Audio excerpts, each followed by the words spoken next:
A bunch of maniacs in an RV make 3 movies while traveling the country. There's a new movie about Manson coming out. There's a fundraiser for the guy that makes some real fucked up movies, and I interview him. Plus, Deidre the horror hottie. This is the Scream Kingdom, motherfuckers.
Hail to the king, baby. I'm Scream King Tom, and this is the Scream Kingdom. I'm Indie Horror's answer to Charles Nelson Riley. Come in, have a seat, make a sandwich, grab a beer, take a shit, do whatever you want to do. Delving into indie horror news for this new season of the Scream Kingdom. House of Manson was recently being shopped by Brandon Slagle and crew at the American Film Market. House of Manson tells the early days of Manson, and it's not really genre, but it's kind of a crime thing, but who knows? It has Ryan Kaiser as Manson, and he really, really rocks this shit from what I've seen. You might remember him from Truth or Dare last year, and Devaney Penn and Alexis Iacono are also involved. A lot of people involved with Dead Sea are involved with this, and cool production company with Micro Bay Pictures, and hopefully this gets picked up and gets worldwide distribution, because I can't wait to see it. Speaking of fucked up filmmakers, Adam Albrandt is currently, doing all kinds of screenings of The Cemetery and Crossbear and releases through Toe Tag and everything else. And he also has Hunters and The Sadist coming out. I've seen some stills from both. He told me personally that Hunters is really fucked up, so I can't wait to see both of those. I've seen some weird shit come out of The Sadist, so I can't wait to see that either. There's a bunch of whack jobs touring the country in a RV visiting states that were chosen by fans on the website, and I'm talking, of course, of the crew that's doing 3 features. The main one being Mania, a fucked up lesbian love story, directed by one of my favorite Canadians, Jessica Cameron, and it also stars Ellie Church from Time to Kill and Play Me last year, and one of the most attractive women on the fucking planet, Tristan Risk, who's also an American Mary, and I can't wait to see this, because wow, those two together, it's going to be awesome. Finishing up the Indiegogo campaign for Her Name Was Torment 2. They're trying to reach a 9,000 mark so they can make 2 and 3 at the same time. Is filmmaker Dustin Wayde Mills from right here in Ohio, so I got to give him a shout out. And there is an interview with him on this episode of the Scream Kingdom, so definitely stay tuned for that. That is coming up. They're trying to reach their goal on their Indiegogo page, and it looks like they're going to do it. They were real close the last time I saw. And if you've seen Her Name Was Torment or any of Dustin's movies, you know that there's a lot of originality, a lot of fucked upness, and a lot of art at play in those films. And I can't wait to see what they do with Her Name Was Torment too, because some of the people that are tentatively involved right now are some people that are going to game change this indie horror thing and turn the torture porn world on its head, which he kind of already did with Her Name Was Torment 1. So I have an interview with him coming up, but first, in the first of many recurring segments, I'm going to touch base with horror hottie Deidre Stephens. She was Horror Hottie of the Month, February 2014, and she was also in Conjoined. A very attractive young lady, and has a lot to say, very opinionated down in Houston there, in that area. And she's just amazing, and we're going to find out what's going on with her, and then she's going to be back bi-weekly on every episode of the Scream Kingdom to give you her views on movies and people and things and what she's got going on, so check that out.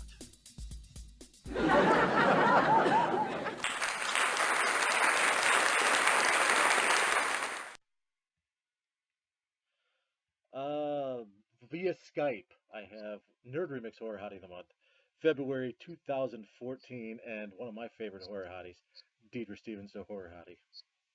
How you doing? Hey, I'm good. Not too bad. I noticed it's March was the last time we talked. What do you got going on? Well, right now I have a short film in the works. Got a little 15-minute short.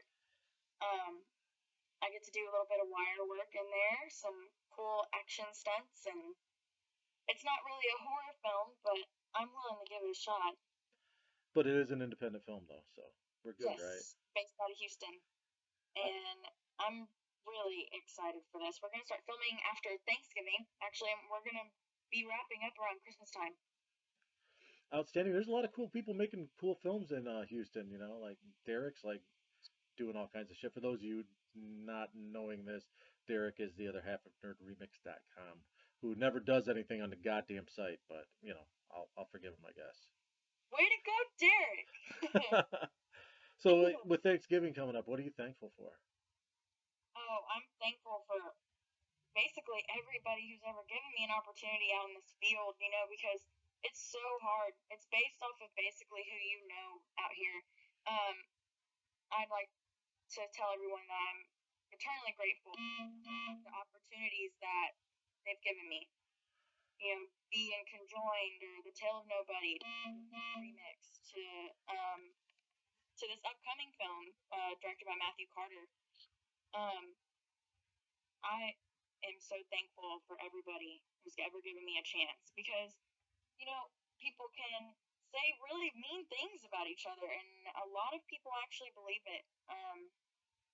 That just comes with the territory, though, I think. Well, But I'm thankful for my family as well. They've been really supportive in the last couple months. It's been really hard over here.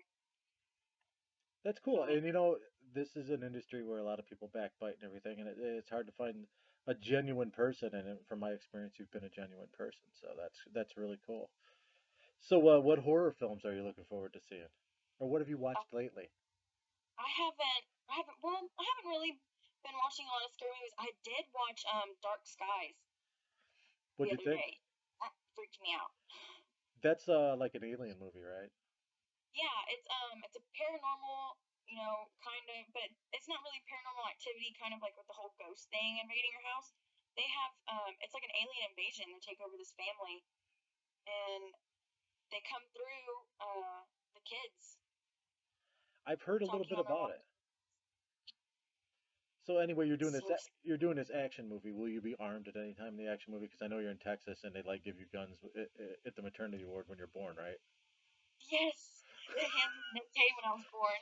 Um, yeah, yeah, I'm gonna be doing like jujitsu and karate, some MMA, some wire work, some guns blazing, and it's gonna be pretty awesome. The title of it, from what he told me that they came up with, is called Goodbye Hero. So keep your eyes out for that because we're gonna be wrapping up at Christmas time. I mean, we're getting in and out, and we're gonna wrap this thing up. Hopefully, it'll be. We're looking for it to be a web series, I guess. Outstanding. Kind of a pilot then. Yeah. So I'm hoping this thing just hits the fan. So look for some Deidre Stephens badassery then. Badassery. That's not too much of a stretch. I mean, you're pretty badass. Hey. No, I'm really excited for this one because I've been reading up on books. I've been reading graphic novels like Electra Rises Again, Heavy Liquid, a lot of really good graphic novels actually that Matthew Carter has been wanting me to read into and kind of get my feel for who I want my character to be. And he actually let me name my character, and I decided on Penelope. Damn. So you heard it here first. The lovely Ms. Stephens is turning into a nerd. I am. It's a little bit apart though, because back whenever I was in college, I was majoring in film and theater. And my final for my makeup project, I had to turn myself into Mystique from head to toe. Outstanding. You got pictures of that? I have one of just my face because me and the instructor had gotten into it because my other option was too much costume.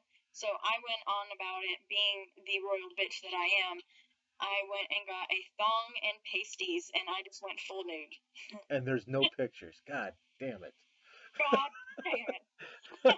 No, when you did your horror hottie the set, you would not believe how many people messaged me like directors and shit and said, "Who is this girl and where has she been?" So I'm surprised people weren't beating your door down.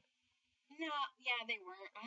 But I I did not even care because I had so much fun with that shoot. My friend Mallory Zwirkin, who is now Mrs. Mallory Nelson, um, she was the awesome person who took those photos of me, and that was actually in my mother's bathtub. Outstanding. Yeah. Did your mom know about that? Yes, she did. Mom, stay upstairs. You're gonna go down, bring some mimosas. They were very artistic, very tasteful. So and Thank you. if anybody's wondering what we're talking about, I'll throw a few up on the screen while this interview is going on, and then the rest of you can check out at www.nerdremix.com. Shameless plug. So, Shameless. We so are shameless.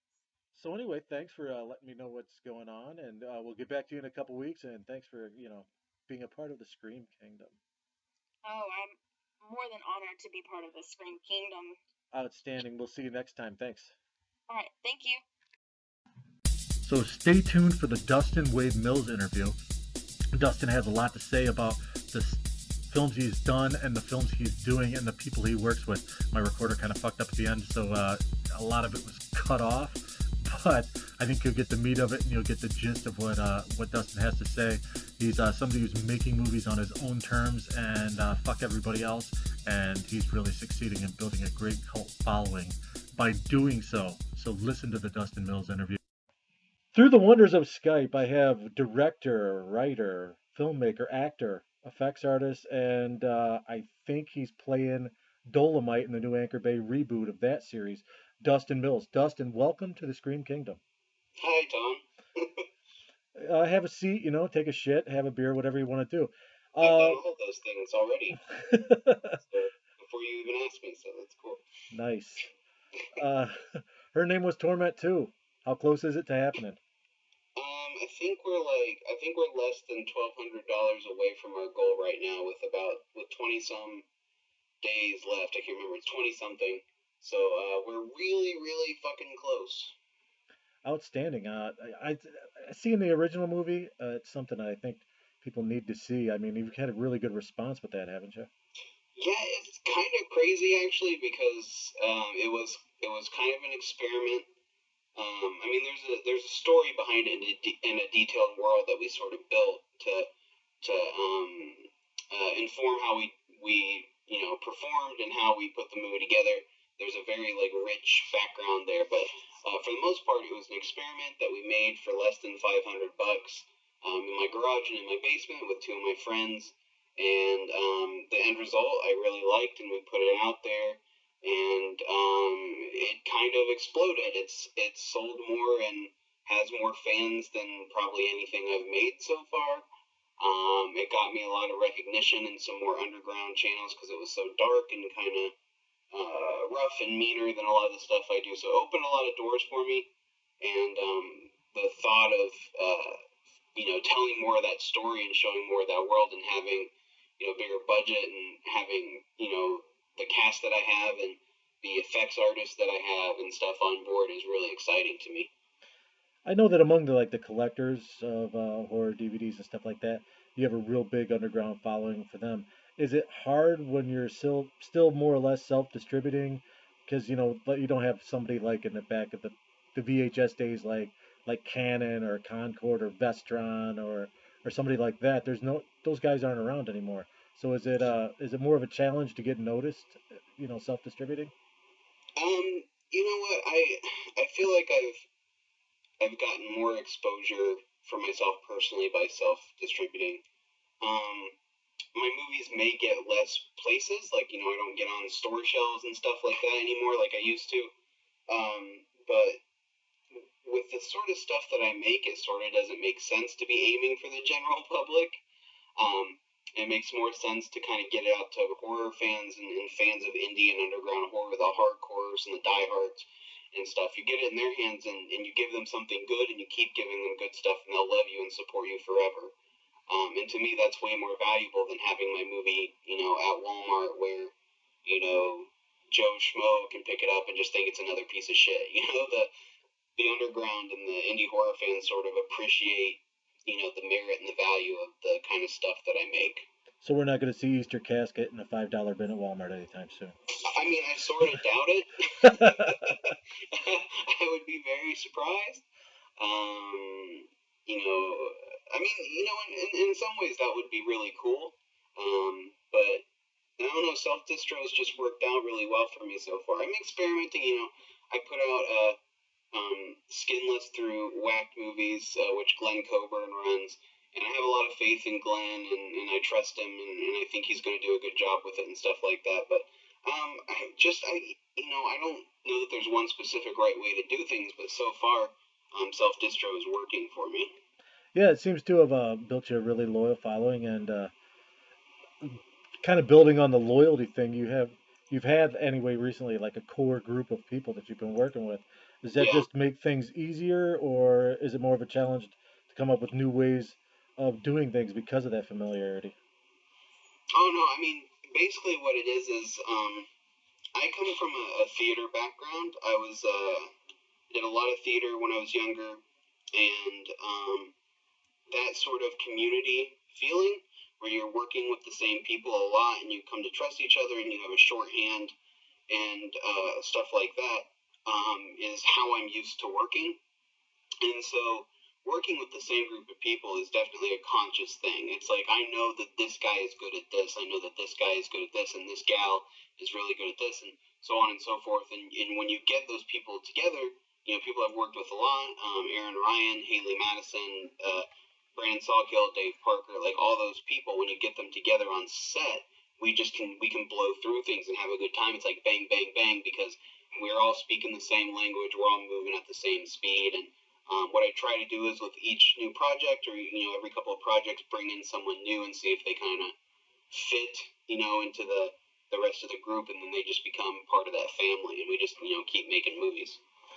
Well, it seems to have worked out for you thus far.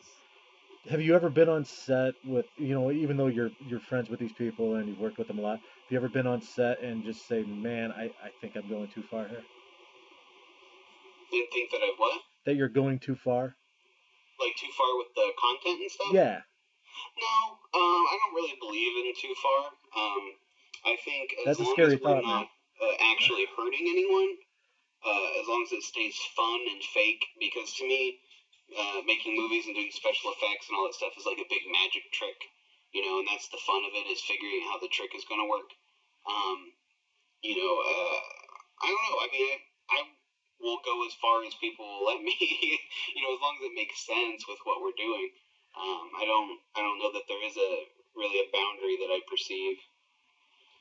I know with Torment, at least for me, um, I kind of went into it thinking, okay, this is going to be a torture porn thing, or this is going to be extreme horror, which I hate using that fucking word because it sounds like an energy drink or something.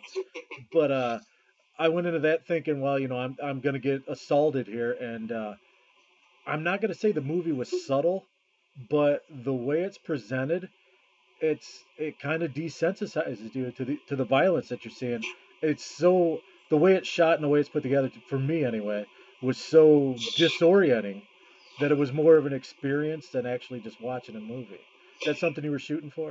Yeah, the idea was, I'm a huge fan of, and I'm not comparing myself to Lynch at all. That's preposterous. But I'm a big fan of Eraserhead, specifically from Lynch's stuff, and I've always always thought that Eraserhead, watching it is like having a nightmare. It's like the closest you can come to having a nightmare while you're awake is watching Eraserhead.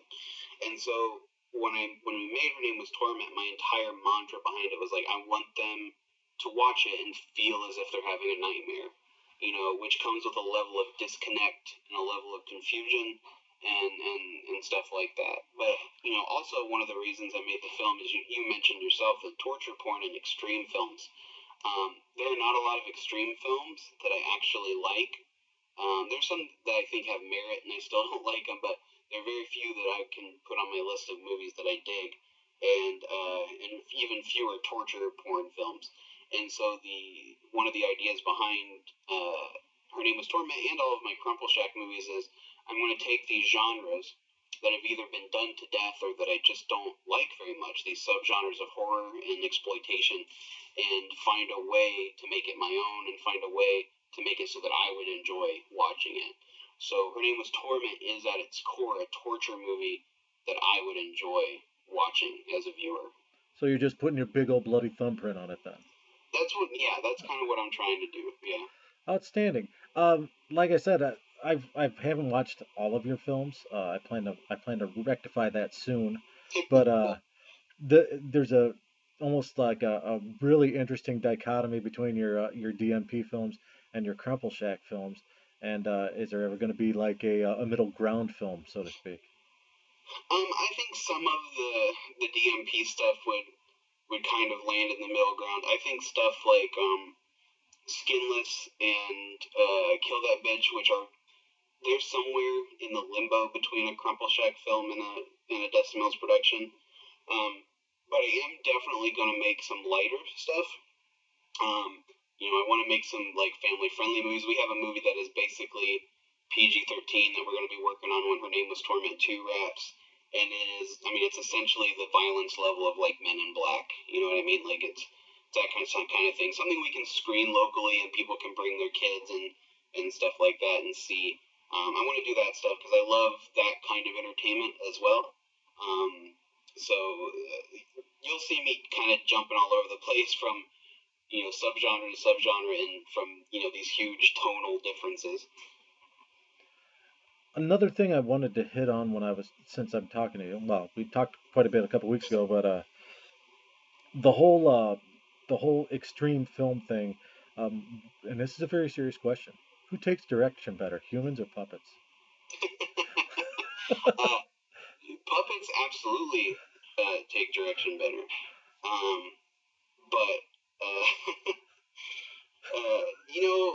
there's something nice about having a human being on set who's bringing their own flavor to the movie.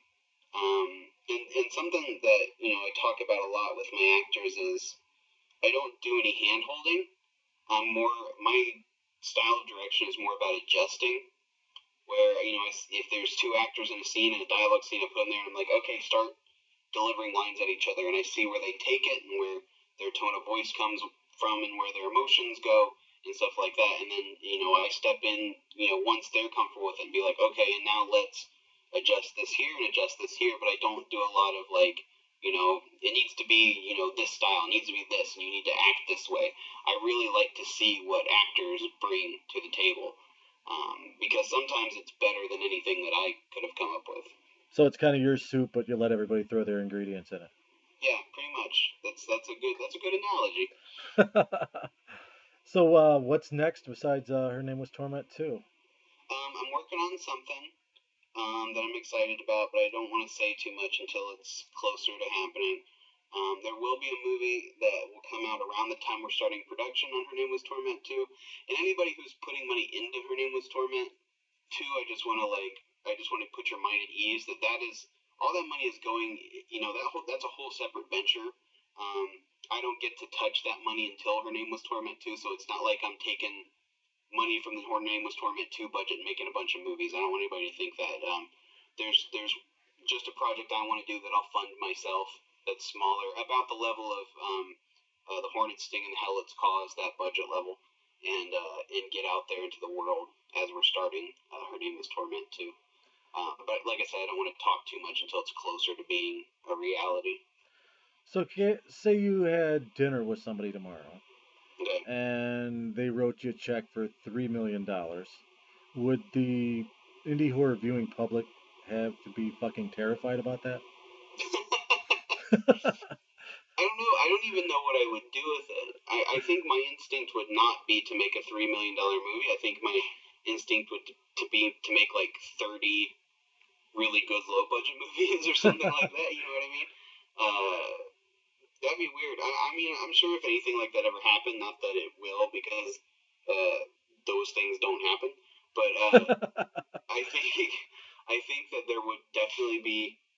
There would probably be some people would be like, oh, he's sold out, he went big, yada yada yada. But I really think 90% of my fans and friends would get really, really super fucking excited and anticipate what that meant for the movies.